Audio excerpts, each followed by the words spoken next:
Hello, good afternoon. Hello po, good afternoon. Natapos na rin po namin yung elections and the COMELEC members, my teammates, we're really having a hard time dealing with the glitches and all the other problems, starting with the nominations.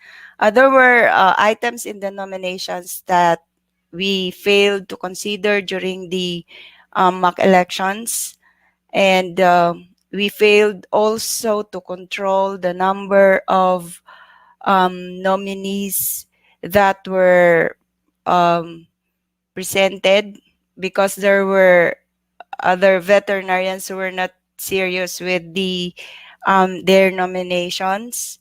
Yung iba parang nagbigay lang ng mga nuisance candidates, tapos yung iba hindi nila alam kung sino yung mga nag-nominate sa kanila. So maraming nag-decline, pero inabot kami ng mga around 10 o'clock at night yesterday. Tapos I still had to prepare for the presentation of the candidates. So medyo talagang inabot kami ng hating gabi. There were problems that we encountered and we took note of them, including those that were reported and presented by my fellow veterinarians. We will try to consider these problems in the next elections. And I am ready with the presentation of the candidates. Where is my PowerPoint?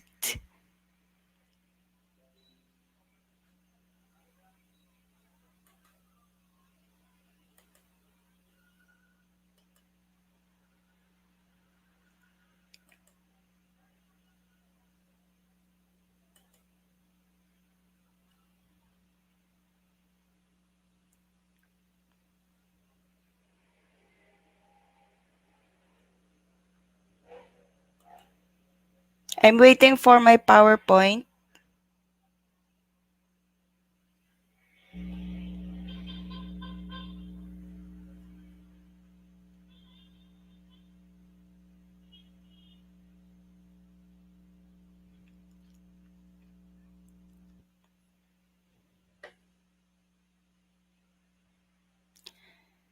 Okay, so today I am tasked to announce the winners of the 2021 PVMA elections. So today I will be presenting the new PVMA officers, the board of directors, and the new standing council members. Next po.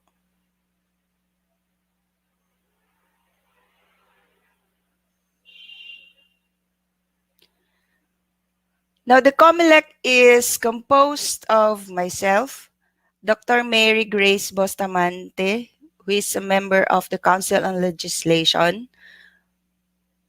And next, please. Dr. Loida Valenzuela from Luzon, Dr. Jennifer Laurente from Visayas, and Dr. Sheila Domok from Mindanao.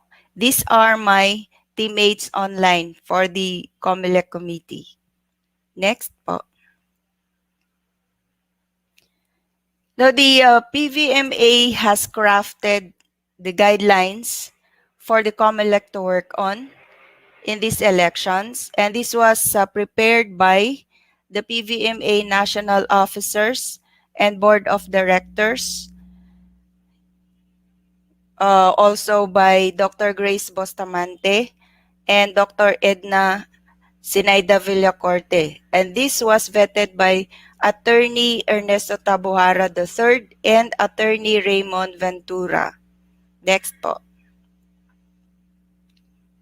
Ito po si Dr. Edna Sinaida Villacorte, the speaker, the HOD speaker.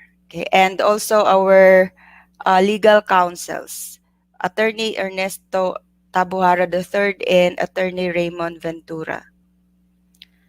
So now we will present the members of the standing councils. For the biologics and therapeutics, we have Dr. Warlito Mingrahal. He got 316 votes. Next. For the other slot for the biologics and therapeutics, for Dr. Maximilian Anderson, he got 256 votes. Next. For the slot in the Council for Continuing Professional Education, Dr. JP Abenoja got 459 votes. Next. For the Council on Legislation, we have Dr. Roberto Bobby Celera. He got 217 votes. Next. For the Council on Legislation, Dr. Arnel Bustamante got 380 votes.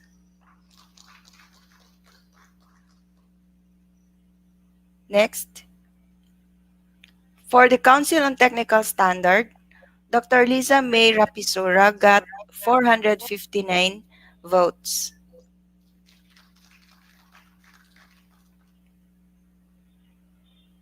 Now, for the Board of Directors, take note, we had 12 nominees, or we have 12 candidates. And out of the 12, we only selected 6. Okay, we only have 6 slots for the Board of Directors. And they are, next, Dr. Lourdes Socorro got 242 votes. Next. Dr. Jerry Alcantara got 247 votes. Next. Dr. Eugene Tan got 251 votes. Next. Dr. Harris G. Constantino, he got 254 votes. Next. Dr. Pag-asa Sasa Coraming got 270 votes. Next. And Dr. Pastor Sito Maliwan Jr., he got the highest votes, 336 votes. Next. For the PVMA officers, okay, we have 2 candidates for the auditor, 2 candidates for the treasurer, and of course, we only have 1 candidate for the VP position. So, alam na natin. Pero dun sa auditor, next, Dr. Gilbert Cervantes got 422 votes. Next. For the treasurer, Dr. Florisa M. Viloria, she got 348 votes. Next. And for the vice president, Dr. Bernard B. Baisik, he got 537 votes. I would like to congratulate the winners of this day's elections in behalf of the members of the COMELEC. And also, I would like to encourage participants who have encountered problems to email their complaints to the PVMA COMELEC. Please take note of the email address, pvma.comelec@gmail.com. We will try to consider your concerns after this convention. I was told that there will be a post-convention evaluation, particularly on the election. So please, please send your complaints to the PVMA through the email address posted pvma.comelec@gmail.com, so that I will be able to consider all your complaints and probably your suggestions. Wag laman lahat complaints, dapat may suggestions. Thank you very much po.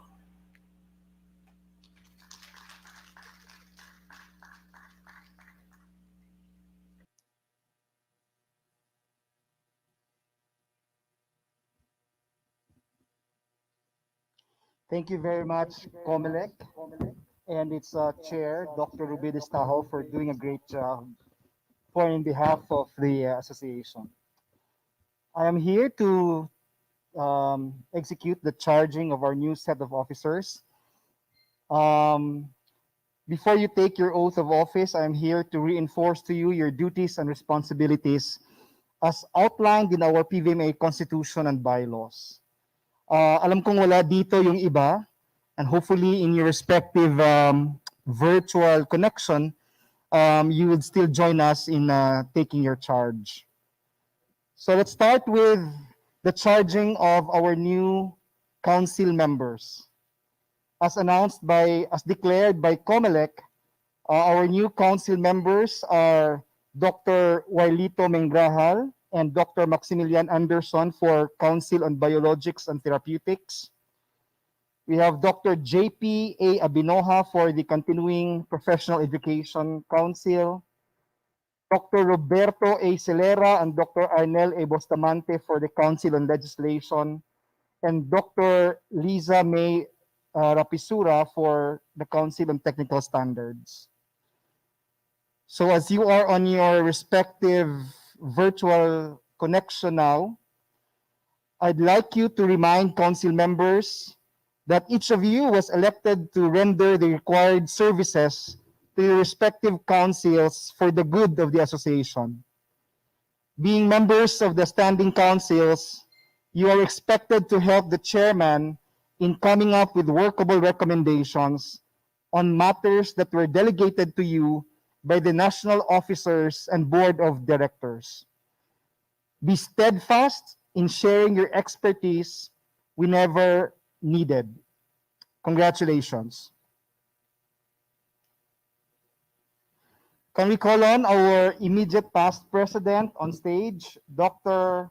Corazon Policarpio Occidental?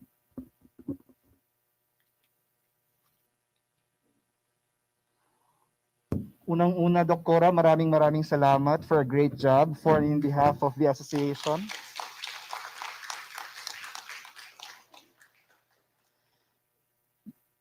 Dr. Corazon Policarpio Occidental, you have now completed your full term as the executive of the association. Your fine performance deserves a full commendation and worthy recognition. The Constitution and bylaws of the association, however, requires you to serve one more year as a member of the board, for it is indeed a wise decision that you must work with a new set of officers in order to continue the team's effort in achieving the association's goals. May you perform well with the new board and continuously be untiringly sharing your laudable diligence that you have exerted with the previous set of officers. Good luck and congratulations, Dokora.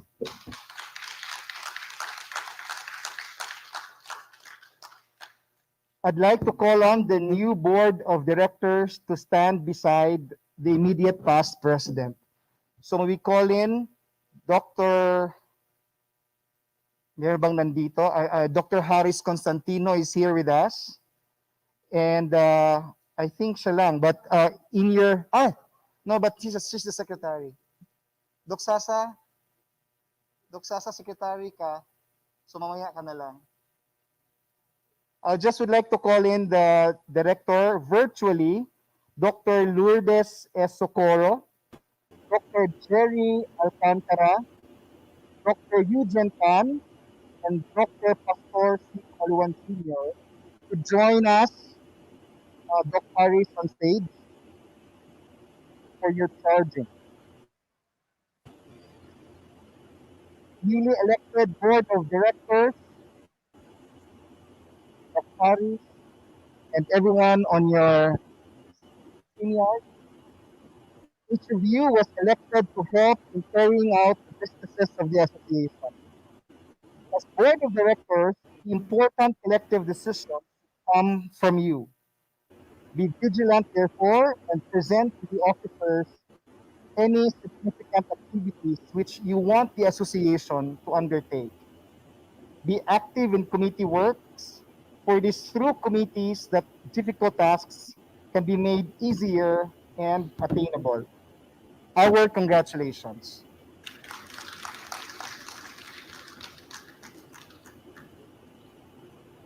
To the elected press relation officer, which unfortunately is not here, Dr. Jerry Alcantara, this is your charge. Hopefully nandyan ka sa StreamYard, Dr. Jerry. Dr. Jerry, as the PRO, your duty requires a lot of public relations. You shall be communicating with people to uplift the image of each and every colleague in the profession. You are further required to broadcast and disseminate all vital information to each and every member and to issue reminders for concerned entities having equally beneficial transactions with the association. May you be able to announce to the general public the utmost need for and the importance of a veterinarian in a society. Dr. Jerry, our congratulations.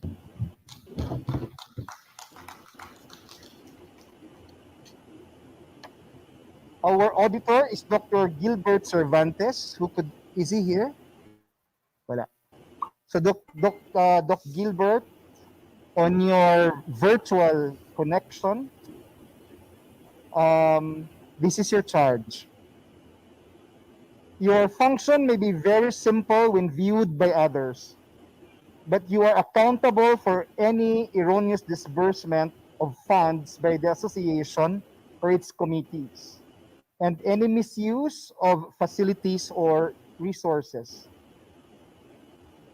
Dr. Gilbert, you're required to help the treasurer in keeping correct and updated records of financial assets.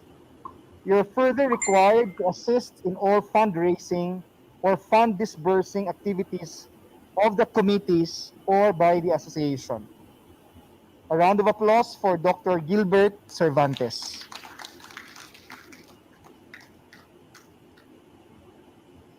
To the treasurer, Dr. Florisa Villoria, which unfortunately could not join us on stage, but Doc Flor, on your virtual Yan daw kuno connection, ko. this is your charge. Naputol man tong presentation ni Ruby Your ganina, di position ba? as treasurer requires great financial Oo na naman. expertise.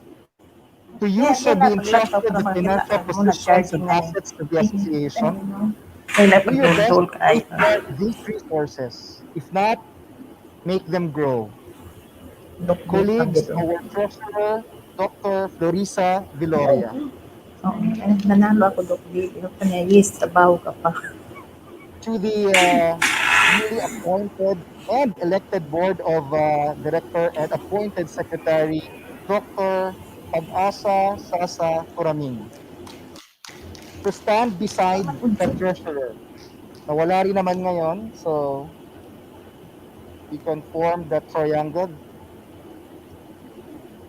Dr. Sasa, you are the unsung hero of the board. Totoo yan. And the association. This position of the secretary requires that you should be present in every undertaking of the association.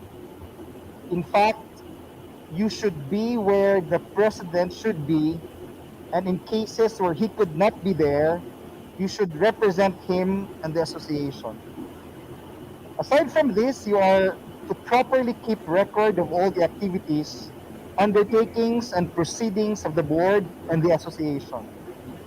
Dr. Sasa, we hope that you could handle all these responsibilities. All our best wishes, and colleagues, our congratulations for Dr. Sasa Kuraming.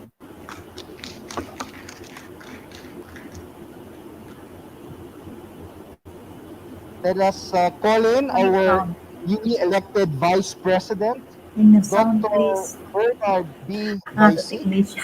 please stand before the Secretary and before the Treasurer. Wala sound.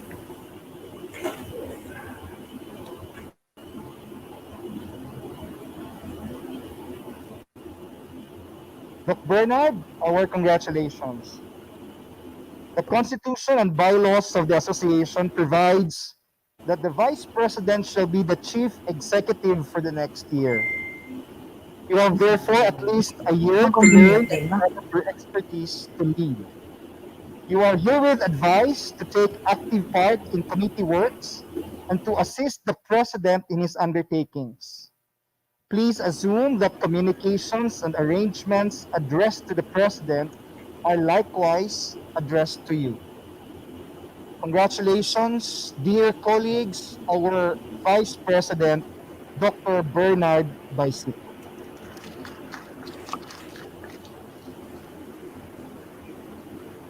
A round of applause to our President, Dr. Lino Abad.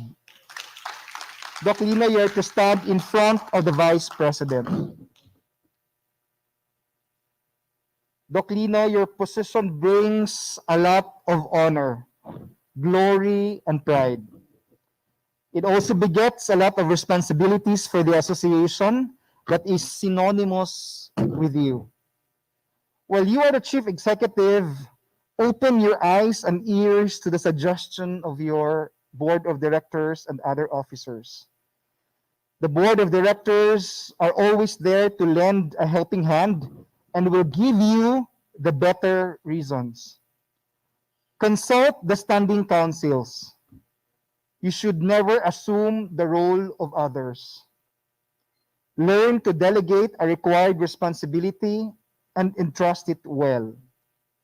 Encourage the board to be cohesive and most of all, involve the members to do their share. Assign them to some functions best suited to them. Your work needs a lot of diplomatic charisma, and I hope that you will deliver well. All our best support and congratulations. PVMA, our new president, Dr. Lino Abad.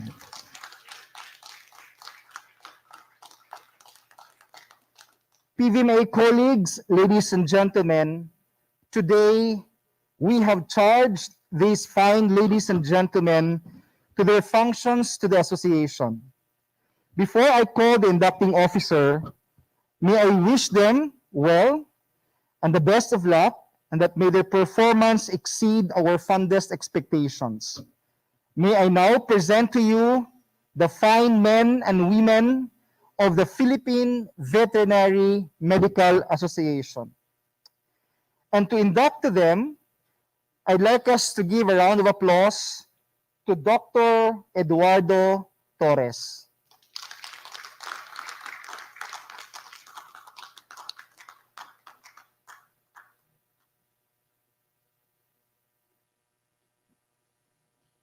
Good afternoon, colleagues.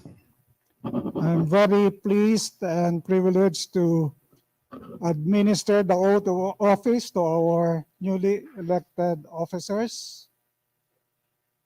So, national officers, board directors, and members of the councils, please raise your hand and follow after me. I, please state your name, Pastor solemnly Tumuluan, as elected as the Board of Director, do hereby solemnly swear do hereby solemnly to swear abide by the Constitution and bylaws of the Philippine Veterinary Medical Association. Commit myself to the upliftment of the veterinary profession, discharge my duties and responsibilities with sincerity and punctuality, conduct myself within the ethical standards of the profession, and serve the association to the best of my ability without mental reservation nor purpose of evasion. So help me God. Congratulations, everyone. Mabuhay ang ating mga bagong opisyal ng PVMA. Maraming salamat po.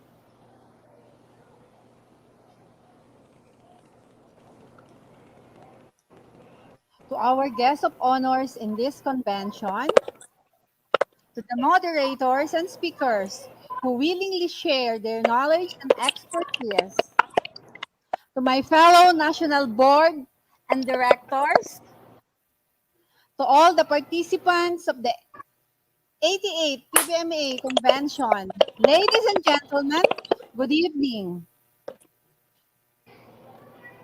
I take center stage for the very last time as your PBMA president. Until the very last few days, my term was a roller coaster ride, full of ups and downs. But in the end, with the mercy and guidance of our Lord, and with your patience and understanding, we are able to triumph against these adversities. Behind all the glitches and unfortunate instances during this convention, I hope that you saw our pure intention for the veterinary profession. We were able to make work arounds for these events to push through. Though it was far from perfect, the reward of overcoming everything in the end and to read all your touching messages will be forever in my mind and heart. One's presidency is both a privilege and a burden. Privilege because, as you all know, service is my passion. And a burden because it entails so much expectations and responsibilities. Sabi nga nila, I am your pandemic president. But as your pandemic president, I could not have made this alone. But I am very fortunate to be with a very hardworking and dedicated set of co-officers. Thank you, board. Thank you, board.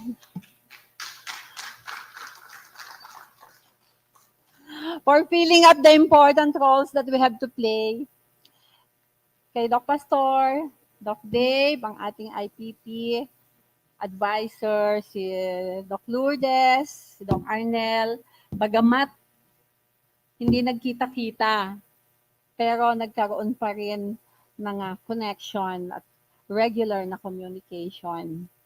Thank you for all the sacrifices and for braving the pandemic in the name of duty to our chosen profession. Without you, in the past 12 months, I could do so little. But collectively, I can confidently say that mission accomplished. Thank you. Before I was a vet, I am first and foremost a mother a grandmother, daughter, a partner, a businesswoman, and a friend. At times, it is really hard to juggle all these roles along with my responsibility as your president. But my learnings from this experience made me better in filling these shoes. Thank you for trusting me. Because of your belief, I can say that I am now a better person. 2020 was highlighted by challenges and adversities, di ba? On top of that, some people wanted to see us fail. Anything less than perfect would be a disaster. Personally, I choose to turn the other cheek, but when it affects the profession and it affects you, my fellow veterinarians, count me in. I will do my best to protect the veterinary profession with all that I have and all that I can, even beyond my presidency. My service to each and every one of you doesn't end here. I will be working harder as we continue to face the problems that we are facing. Strength to strength, let us devote parts of our lives in the service of the profession.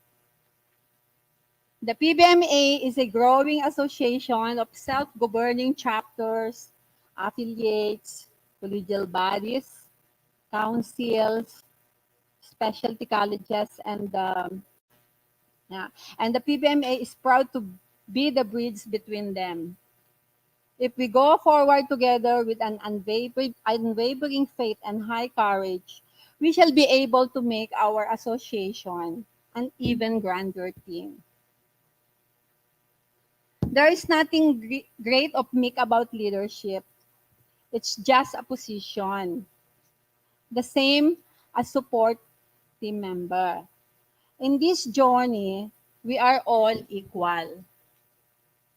We all have the same voice and the same responsibility to make our profession greater in every aspect. The past year has posed some of the greatest challenges we've faced as a community. We are not one to blow past the horrors that the onset of this pandemic posted. Rather, let us recount our blessings in the past while wishing the best to everyone in the upcoming year. Thank you. And as a parting shot, I reiterate that this is not the end of my service to the veterinary profession.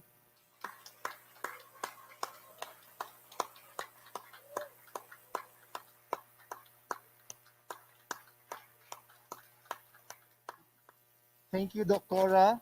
You make every Filipino veterinarian proud.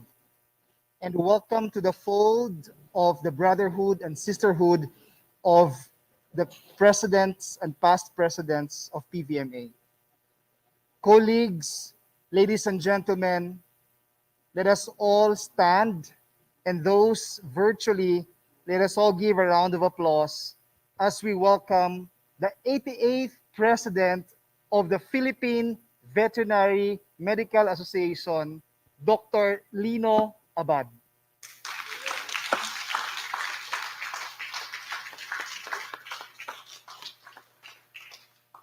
Wow.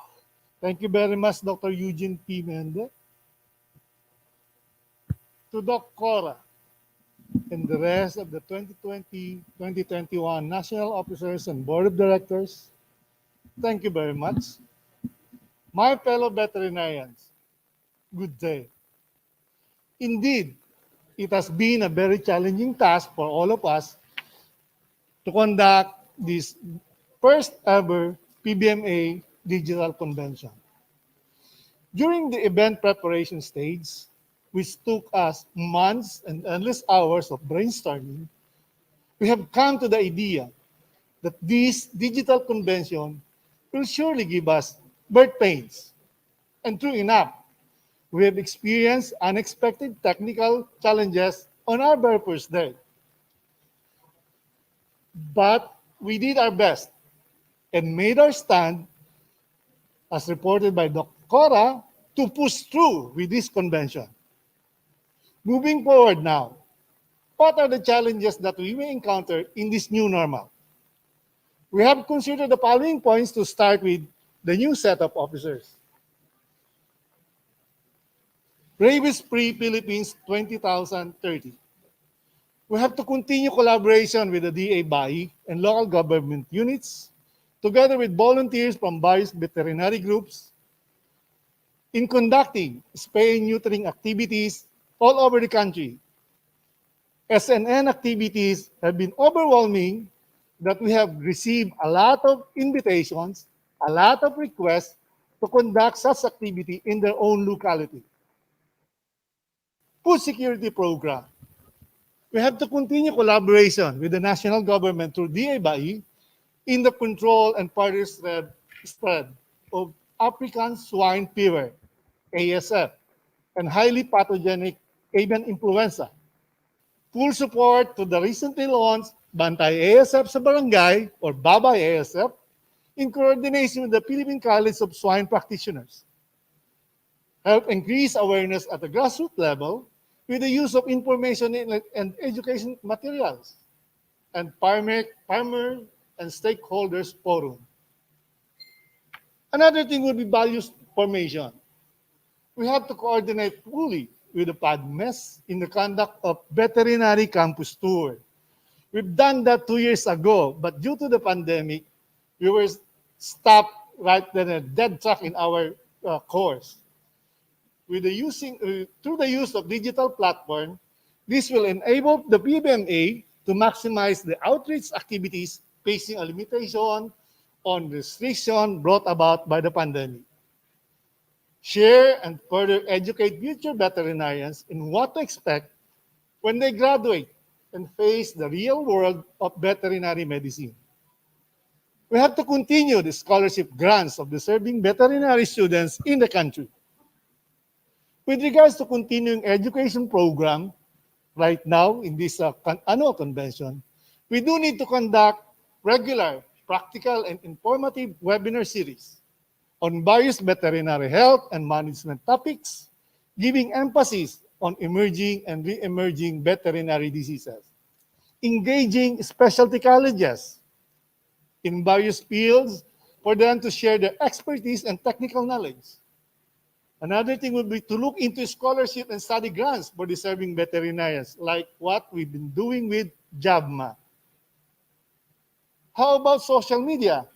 A very good platform nowadays that we are in pandemic or in restrictive mode. We need to strengthen our branding with the use of social media accounts like Facebook and regular tri-media platform. Collaboration with agricultural programs on TV and radio for greater reach. With regards to the national legislation, we have to pursue the enactment of Animal Health and Veterinary Services Act, recently filed by the Honorable Congressman Conrado Estrella III in the lower chamber, and we need to follow through to the office of the Senator Cynthia Belliar. So we have to strengthen the role of veterinarians in animal health. We also need to consider animal welfare to the Department of Agriculture Committee on Animal Welfare, being chaired by the PVMA. Spearhead in the amendment and formulation of DA administrative orders and circulars concerning livestock and companion animals. Recent topic, illegal practitioners. We have to continue and increase legal action of scrupulous and illegal practitioners with the help of LGUs through NBI and PNP and other legitimate veterinary groups. We have to reiterate the correct and ethical practices of veterinarians through the guidelines set by the Committee on Ethics under PVMA. In this time of pandemic, we've been suffering depression. So we have to consider physical and mental health wellness of members. We're thinking of conducting webinar series, engaging the services of life and wellness coach, and make it an integral part of PVMA's year-long activities. We have to look into the members especially now that we are facing an uncertainty amidst this pandemic. Lastly, possibility of job opportunities for members, wherein PVMA may seek the help of partners and sponsors.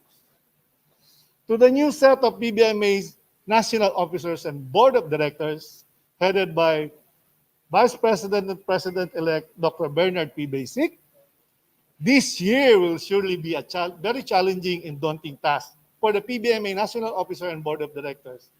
But with your full support, my fellow veterinarians, we can all weather these challenges and hurdles in the new normal.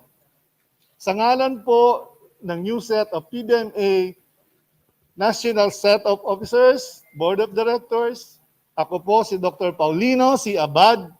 Maraming salamat po at mabuhay ang veterinaryong Pilipino. Thank you.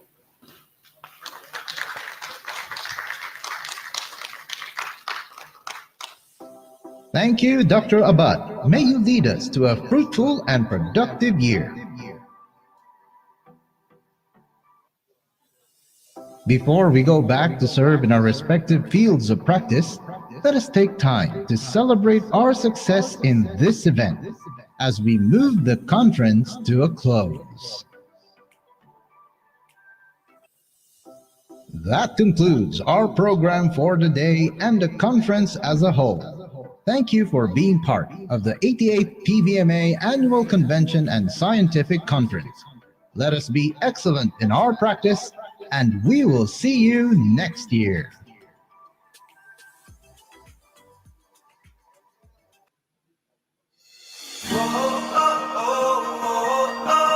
Welcome to the 88th PVMA Annual Convention and Scientific Conference, uplifting the Filipino veterinarians in the new norm.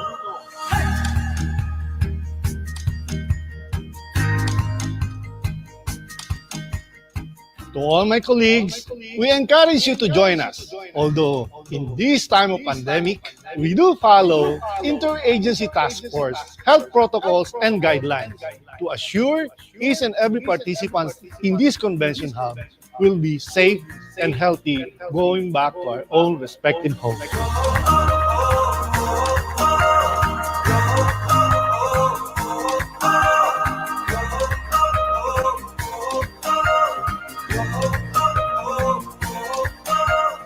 It was exciting at the same time. Medyo kabado kami because it would be our first time if ever. And not all members of PVMA are into the digital technology already. So there might be some members who will find it very difficult in adjusting. But well, we are already here. This is our first, and we are really excited and happy because finally we were able to push through with the virtual convention.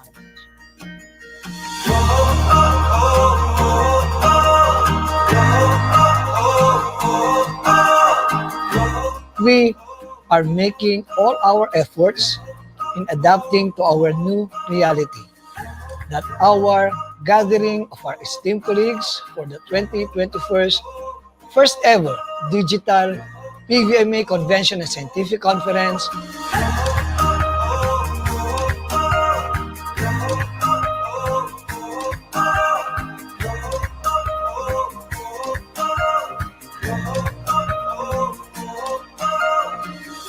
kahit na sa panahon ng pandemic tayo ay nagkasama-sama, ikinalulugod ko po ang inyong participation.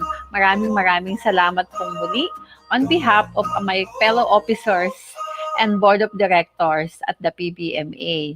Your President, Dr. P. Occidental here, formally call our 88th PVMA Digital Convention Business Meeting in order.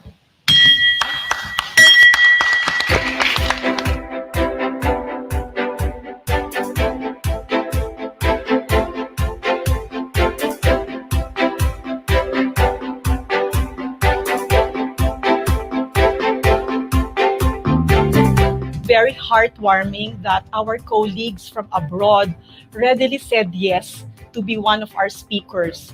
it's difficult to arrange the time zones that we are all in.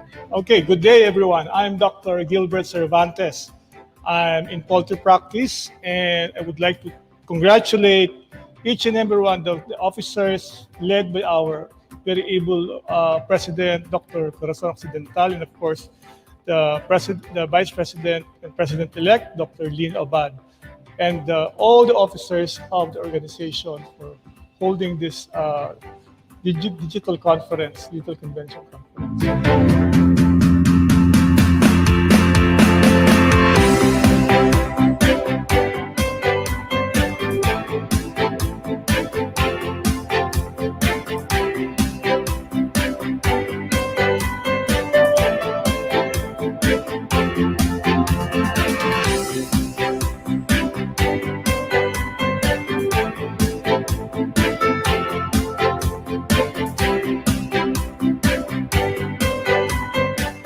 Malaking impact at challenge sa aming lahat ng mga officers. Hindi namin alam kung ano pwedeng mangyari.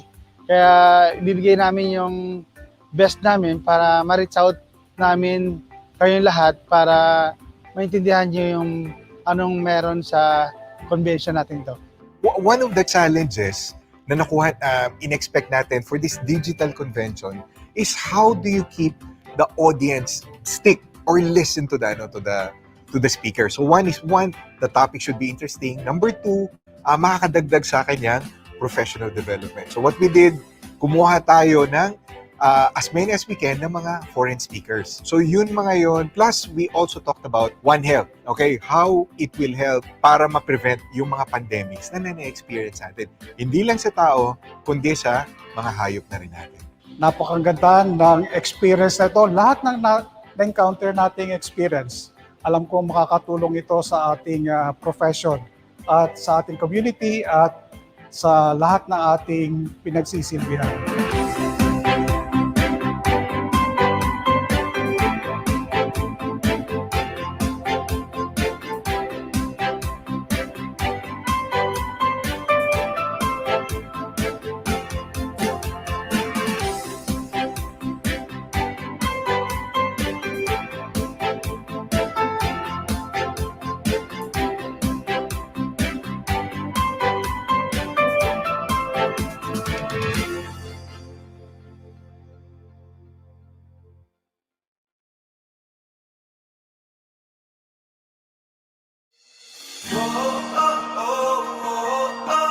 Welcome to the 88th PVMA Annual Convention and Scientific Conference, uplifting the Filipino veterinarians in the new norm.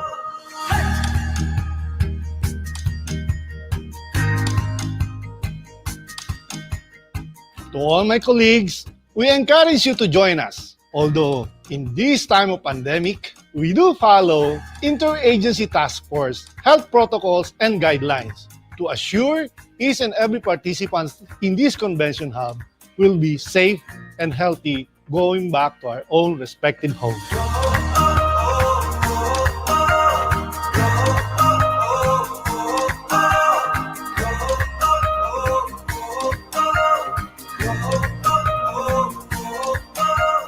It was exciting at the same time.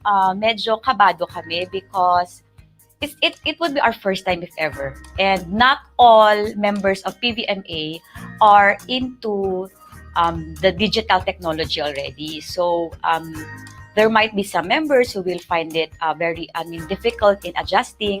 But well, we are already here. This is our first, and we are really excited and happy because finally we were able to push through with the virtual convention.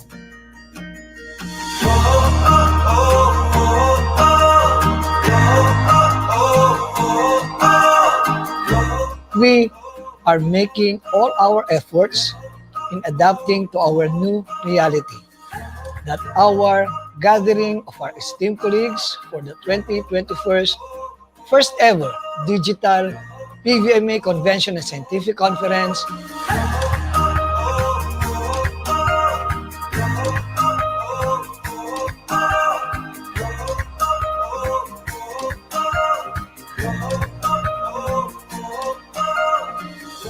kahit na sa panahon ng pandemic tayo ay nagkasama-sama, ikinalulugod ko po ang inyong participation. Maraming salamat pong muli on behalf of my fellow officers and Board of Directors at the PVMA. Your President, Dr. P. Occidental here, formally call our 88th PVMA Digital Convention Business Meeting in order.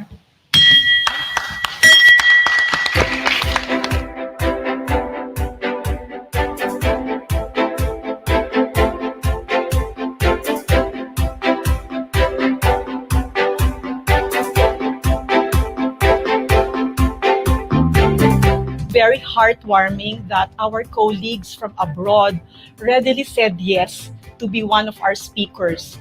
It's difficult to arrange the time zones that we are all in. Okay, good day everyone. I'm Dr. Gilbert Cervantes. I'm in poultry practice and I would like to congratulate each and every one of the officers led by our very able President, Dr. Corazon Occidental, and of course, the Vice President and President-elect, Dr. Lynn Abad, and all the officers of the organization for holding this digital conference, digital convention conference.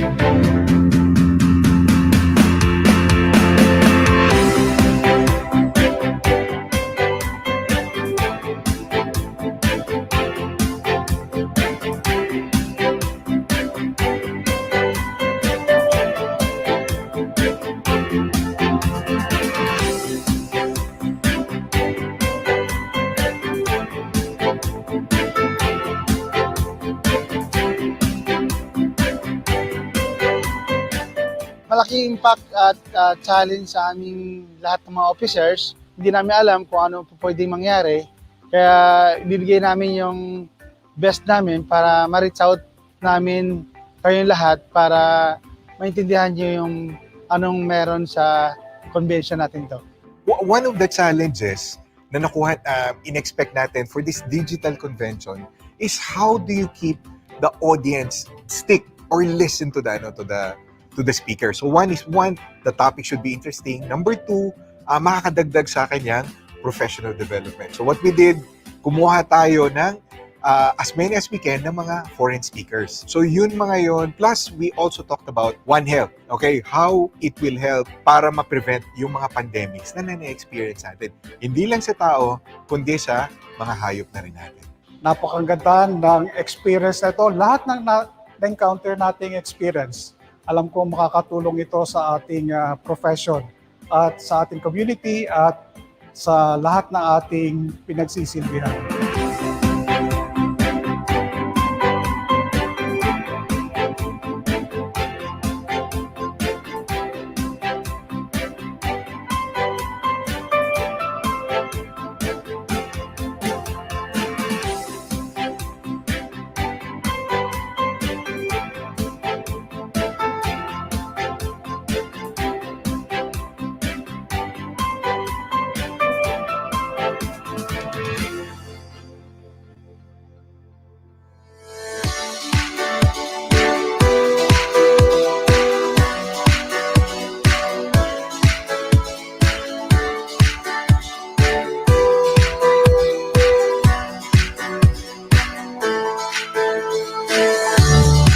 I would like to congratulate the Cora and her team, the board members of PVMA, for holding this first digital conference. The vets are actually very fortunate that we have been allowed to practice our profession. So not only did we continue earning, but I think it helped our sanity that we've been able to go out and practice.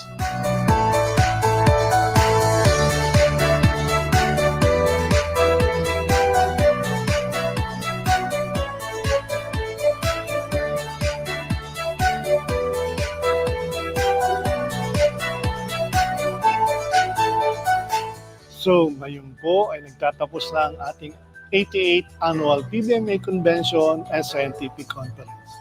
Mabuhay ang veterinaryong Pilipino. Maraming salamat po sa inyo lahat.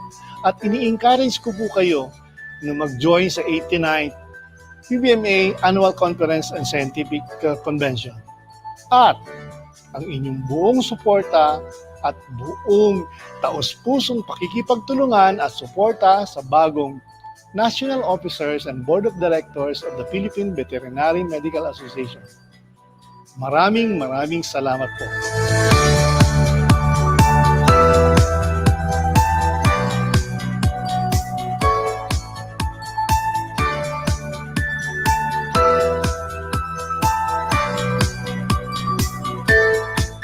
Nandito pa rin kami ng mga past presidents and always willing to support and we will always be there to cheer you on and kung anong mga matutulong namin ay nandito lamang kami. So again, welcome Doktora sa fold ng mga past presidents and on behalf of every past president that are still here alive to support, Doc Lino, you have all our support and all our energies to help you fulfill your destiny in the PVMA profession and in our association. Maraming salamat. Sa inyo pong lahat, umaasa po kami sa patuloy ninyong pagtangkilik. Sa lahat ng mga sumuporta sa ikatatagpumpay ng 88th PVMA Annual Convention and Scientific Conference, tanggapin po ninyo ang aking taus-pusong pasasalamat.